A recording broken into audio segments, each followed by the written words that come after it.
on Shabbat. Okay. Rabbi Buskila, your first name again? Daniel. Here in Los Angeles, we have had at least 2 large Muslim anti-Israel protests, and they were considered anti-Israel, but on the streets, we've seen actions that are unrelated. They're not attacking Israelis, they're attacking Jews. And there were very few Jews here to counter-protest. Even Israelis or Christian Zionists were here. What was the counter-protesting opposition like those days? So last Saturday, or a week ago Saturday, there was a very, very large pro-Palestinian, anti-Israel rally right here in the Westwood area, right here on Wilshire Boulevard. I'm the director of the Sephardic Educational Center, but I'm also the rabbi of the Westwood Village Synagogue right here in Westwood Village. And on Shabbat, right when we finished our Shabbat services, knowing that there was this pro-Palestinian anti-Israel rally, my wife and I, together with 2 other members of our synagogue, decided to walk over, just a 5-minute walk from our synagogue in Westwood Village to the rally. We brought this large flag, and we discovered when we asked the police, where is the counter-protest, their answer was, you're it. There was the 4 of us amongst a sea of thousands of people. Now, why it is that they come out in thousands and we only come out in the few hundreds is a very disturbing question for me to address. But I want to say something about my experience at the rally.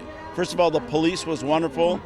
They stood by us, they protected us, our right to be there as counter-protesters. But I want to say something really interesting. The Arabs that were there, or whoever they were, the pro-Palestinian, anti-Israel supporters that were there, they came towards us, they spat our way, they called us Jewish pigs, they called us dirty Jews, they said Allah hates Jews and Jews will burn in hell. After about the 4th or 5th insulting anti-Semitic comment, I went over to one of them and I said, I haven't heard anything about my being a Zionist. All I've heard is about my being a Jew. It's very clear to me that when you say anti-Zionism is not anti-Semitism, you've just proven that to be wrong, because I technically am here with a Zionist Israeli flag as a Zionist. And all you've done is call me a dirty Jew. If I were to call you a dirty Muslim or dirty Arab, I would be considered a racist. But it's okay for you to call me a Jewish pig and a dirty Jew and to spit in my face. That's the most disturbing part of what we've seen going on in the last several weeks. Does that sentiment resonate with the press? It seems that the press has bought into the narrative of Israel being a country that commits acts of genocide. The press doesn't know the history. The press doesn't realize that while the liberal press and there were many Jews here, by the way, at that rally, but they weren't Jews here for Israel. They were called the Jewish Voice for Peace. They were marching with the Palestinians, hundreds of them. And they've all bought into the narrative that a terrorist organization that subjugates its own people to crime, to poverty, to misery, and a terrorist organization that is hell-bent on destroying a civilian population in an entire country known as the State of Israel, that's somebody that you could march on behalf of. And I asked some of the members of the Jewish Voice for Peace that were here, I said, if there were a rally like this taking place in Gaza organized by Hamas, are you as a Jewish woman wearing pants without your head covered, are you welcome to that rally? Or would they excommunicate you? They wouldn't allow you to be there. The State of Israel is a democracy that allows human rights, gay and lesbian rights, gender rights, freedom of the press, open criticism of the Israeli government, including by Israeli Jews and by Israeli Arabs, Israeli members of Knesset.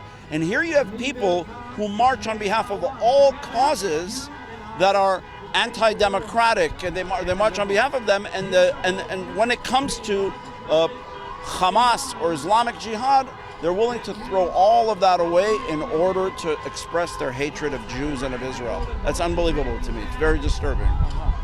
Do you believe that the organizations who are here recognize that what you're saying, this is a religious bigotry and not merely a political rivalry? I think many of them recognize that. I mean, we want to keep it as a political rivalry. It's legitimate to have political debates. If those who were at the rally a week ago came to me and said, "I hate your Zionist flag," I wouldn't like that, but I'd accept it. But to call me a dirty Jew, they've crossed a red line and shown their true colors. Now, the press are reporting the attacks on Jews, but not the motivation. You're touching on the motivation. What do you feel the motivation is, having represented Jewish people who were expelled from Muslim countries who resided there as part of the societies for hundreds of years? I think the motivation is anti-Semitic here in the United States and around the world, outside of the borders of the state of Israel, the land of Israel.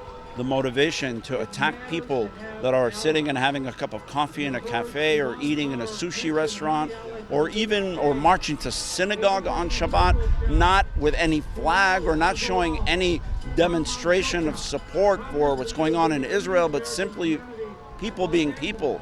And to attack them, the motivation is purely anti-Semitic.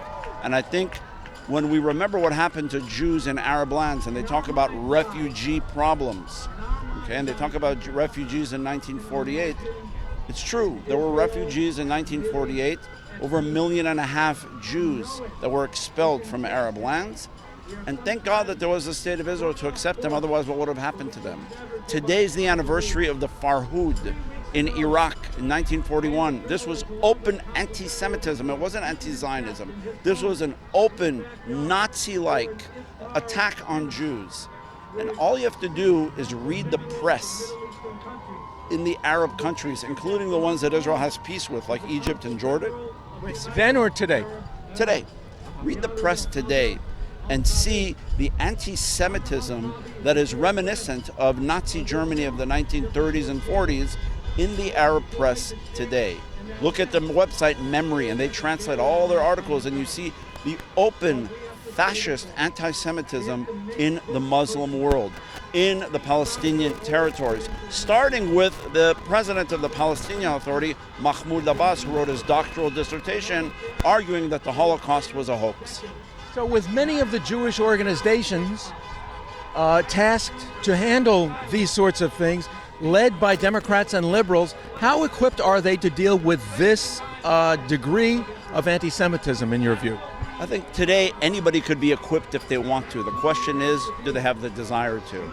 We have the opportunity to be more educated today about all of this than in history. We have access to information literally at our fingertips. Organizations, websites, books, lecturers, professors who all teach the truth and who all teach the facts. Let the facts speak for themselves. Let the documents speak for themselves. 21 years ago, the state of Israel's Prime Minister, Ehud Barak, the most decorated army war hero in the history of Israel, 6 times decorated veteran, right? He offered Yasser Arafat at Camp David 97% of the West Bank, 3% land swaps, and a Palestinian state with a capital in East Jerusalem. Arafat made no counter-proposal except one, the Second Intifada, that cost thousands of lives on both sides. People can't forget the facts. So here we are 80 years from the week of the Farhud, which was anti-Semitic in nature, and here we are again. Again, I ask you, how is the Jewish community learning from the Arab example in deterring these kinds of attacks? Or what do you recommend ought to be done? I think some of the Jewish community is learning, some of the Jewish community is aware, but I think the majority have become very complacent, very hands-off. There should be thousands of people here today. There aren't. There should be thousands and millions of Jews taking to Twitter and to Facebook. Some are, but there is a large majority that have simply become complacent.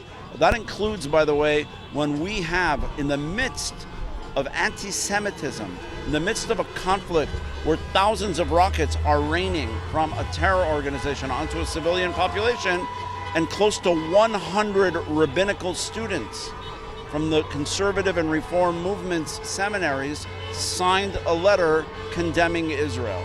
Those are the next leaders of synagogues and Jewish organizations in the Jewish world. That's very frightening and concerning to me. When they look at Israel, they say, it's too political, we don't want to touch it, except to condemn it. If you remind them that there's anti-Semitism going on in the streets, they'll say, you're invoking fear and paranoia. I don't know about you, but when I see people being attacked in cafes and restaurants, it's not about fear or paranoia, it's about reality. And as long as Jewish leaders, the Jewish Federation, should be organizing large mass rallies and protests, and they're not, in the name, and what's amazing is that for all other causes, we're willing to take up the flag. I can't tell you, even in this past year of COVID, Black Lives Matter, and this matters, and that matters. The Jewish people are the first ones there, like we've always been, from the 1960s marching for civil rights. But when they come for us, is anybody there? The answer is so far, no. Our own leaders need to be aware of that. And I think some of them are doing what we have to do, but most are simply complacent and don't care.